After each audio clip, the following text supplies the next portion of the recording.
થઈને પામે રે કશું નહીં જીવતું ઓ અધીરોને વ્યાકુળ થઈને પામે રે કશું નહીં જીવતું ચાલીને મનોરથ જીવતું માજી રે માયાને જીવતું અધીરોને વ્યાકુળ થઈને પામે રે કશું નહીં જીવતું ઓ અધીરોને વ્યાકુળ થઈને પામે રે કશું નહીં જીવતું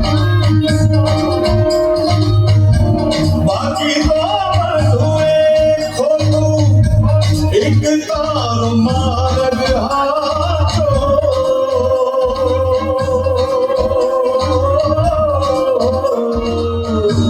બાકી તો બધું ખોટું એક તારો માર્ગ હાચો માયા પેરી ચાદર ઓઢી પામે રે કશું નહીં જીવતું ઓ અધીરોને વ્યાકુળ થઈને પામે રે કશું નહીં જીવતું કહેવાય છે ને કે ભોજનની કિંમત ભૂખ લાગે ત્યારે જ થાય છે. ભોજનની કિંમત ભૂખ લાગે ત્યારે જ થાય છે અને ભગવાનની કિંમત દુઃખ આવે ત્યારે જ થાય છે. મેં મિતાંશ મોદી મેં નાટક કર્યું શું સમજાવવા માંગે છે કે તમે કોઈ ખોટું કામ કરો જેમ કે ચોરી કરો, એક્ઝામમાં ચીટિંગ કરો, જુઠ્ઠું બોલો, તમને લાગે કે તમારા મમ્મી પપ્પા ગુરુજી જોતા નથી પણ ભગવાન ઉપરથી બધું જ જોવે છે.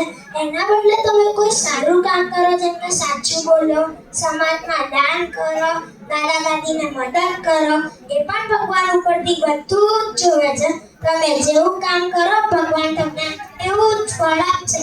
કહેવાય છે ને કે જેવું ખાઓ પણ એવું થાય મન. મેં આ નાટકમાં જંક ફૂડ ખાધું અને ઘરનું બનેલું હેલ્ધી ફૂડ ના ખાધું એનાથી મારું મન બી બગડ્યું.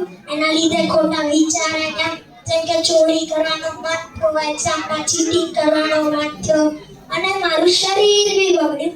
અને આવા જ ખોટા કામો ધરતી પર વધી જાય તો ભગવાન શું કહે છે એ મારો નાનો લાલો કહે છે.